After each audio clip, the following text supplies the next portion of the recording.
Devika Nandan's bold call for action. Protect Sanatan Dharm, save India. The winter session of Parliament has begun, and one of the key issues expected to stir controversy is the Waqf Board bill.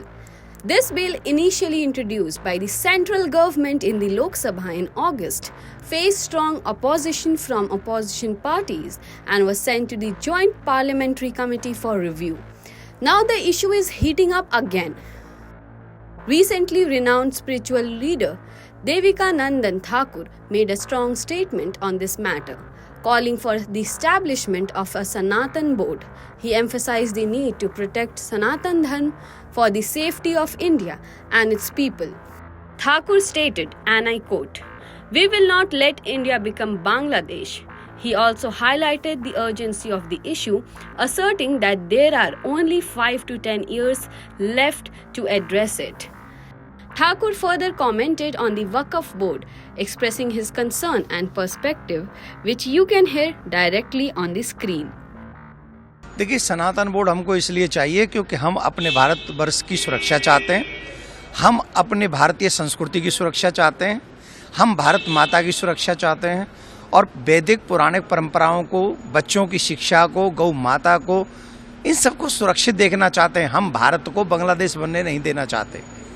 अगर भारत बांग्लादेश बन गया, अगर जो लोग चाहते कि भारत भी बांग्लादेश बन जाए, वो न करें हमारे सनातन बोर्ड का समर्थन, लेकिन जो चाहते हैं कि भारत बांग्लादेश न बने, पाकिस्तान न बने, अफगानिस्तान न बने, कश्मीर जैसी घटनाएं फिर न घटें, तो उन लोगों को सनातन बोर्ड हमें बनाकर देना चाहिए। सभी लोगों को हमारा समर्थन करना चाहिए। फिर कह रहे हैं अभी नहीं तो कभी नहीं, 5-10 साल ही हैं हमारे पास में। इन 5-10 सालों में हमें पूरे भारत को सुरक्षित करने की व्यवस्थाएं तैयार कर देनी चाहिए।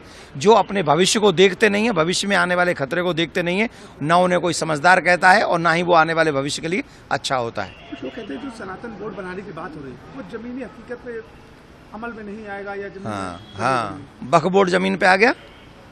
उन लोगों से पूछो वक्फ बोर्ड कैसे आ गया था जमीन पे, कौन लेके आया था वक्फ बोर्ड को? जब पाकिस्तान बना दिया था उन लोगों ने, तो पाकिस्तान बनाने के बाद वक्फ बोर्ड और एक और पाकिस्तान बना देंगे भारत में। आपको हम पे डाउट करेंगे कि यहाँ पर सनातन बोर्ड नहीं बन सकता।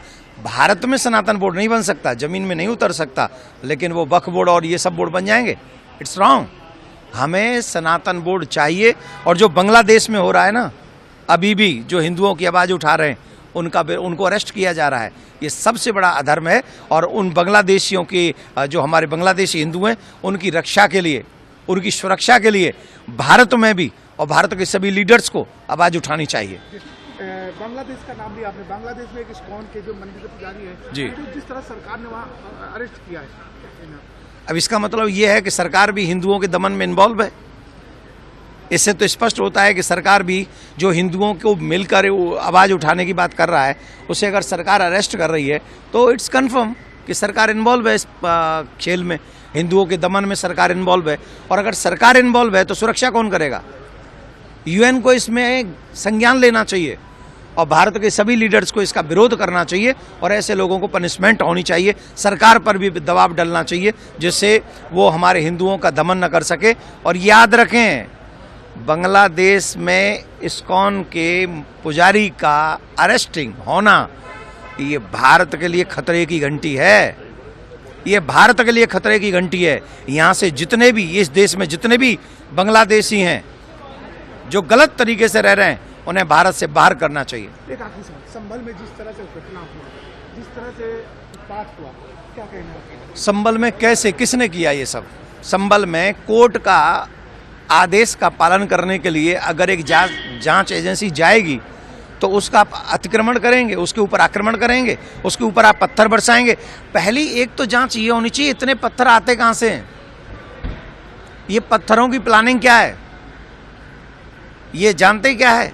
एक एक के 70 छत पे रखे हैं पत्थर, सबकी छत पे पत्थर हैं, तो वो तो इसकी तैयारी में है कि हमें पत्थर मारने।